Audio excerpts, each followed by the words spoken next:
Dans cet hôpital du nord de la RDC, la pandémie de Covid-19 semble bien loin. Un autre virus, la rougeole, ravage le pays. Aujourd'hui, on vient de recevoir cette patiente ici. Il s'agit d'une fille de 4 mois. Comme on peut voir, la peau, il a typiquement les papules typiques de la rougeole, qui sont plutôt ici sur le visage et puis ici sur le thorax, sur les bras. Beaucoup d'enfants souffrent de complications, dont certaines peuvent être mortelles. La rougeole est associée à une faiblesse du système immunitaire.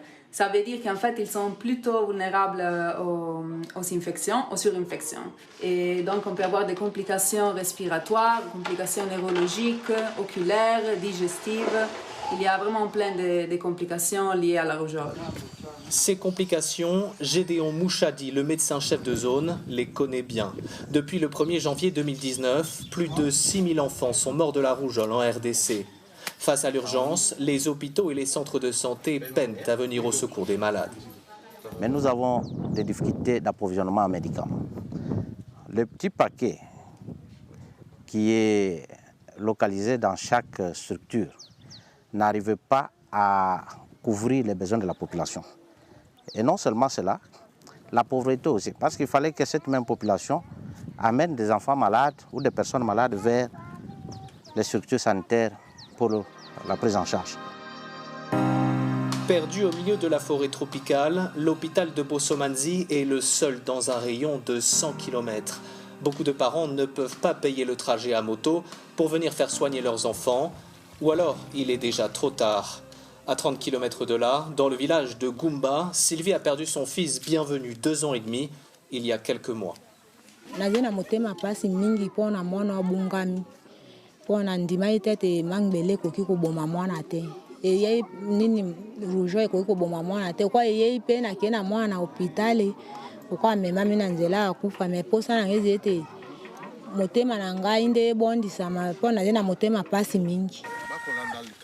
méconnaissance de la maladie et de ses symptômes est l'un des principaux obstacles à l'éradication de l'épidémie. Sous un manguier, Gaston Lufungula, promoteur de santé, réunit parents et enfants pour une leçon de médecine improvisée.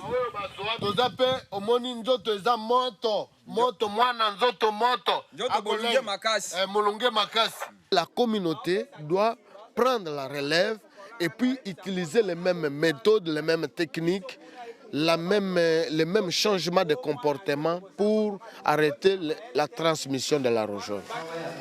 Certaines croyances sont difficiles à déboulonner. Cette mère, par exemple, est persuadée que les vaccins ont rendu sa fille malade.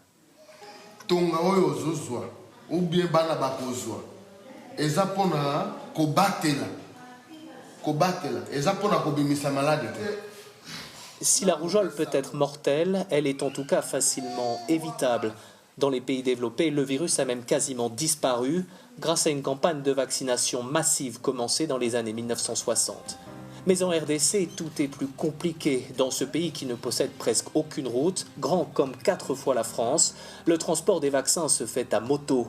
Il faut souvent plusieurs heures pour atteindre certaines zones isolées. Et une fois sur place, le principal défi est de maintenir la chaîne du froid. Le vaccin de rougeole est très sensible à la chaleur, donc il faut maintenir le stockage et le transport entre une température entre 2 et 8 degrés.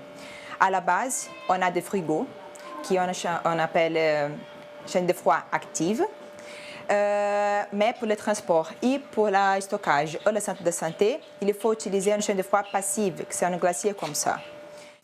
Avec l'appui de Médecins sans frontières et de l'Organisation mondiale de la santé, le gouvernement congolais a lancé en janvier un vaste plan de riposte contre la rougeole. L'objectif, améliorer la couverture vaccinale qui atteint à peine 58% en RDC. Pour y arriver, le pays veut se doter de nouvelles infrastructures, comme ce tout nouvel entrepôt de stockage inauguré à l'automne dans la banlieue de Kinshasa. L'avantage qu'on a avec cet entrepôt, c'est qu'on peut couvrir les besoins au-delà de 6 mois. Donc c'est vraiment un avantage énorme qui nous permettra d'avoir moins de ruptures en vaccin et d'assurer une continuité de la vaccination au niveau le plus opérationnel. Face à l'épidémie de rougeole la plus meurtrière de son histoire, le gouvernement peut aussi compter sur ses partenaires. L'OMS et plusieurs ONG ont annoncé le déblocage de 4 millions d'euros pour aider le pays.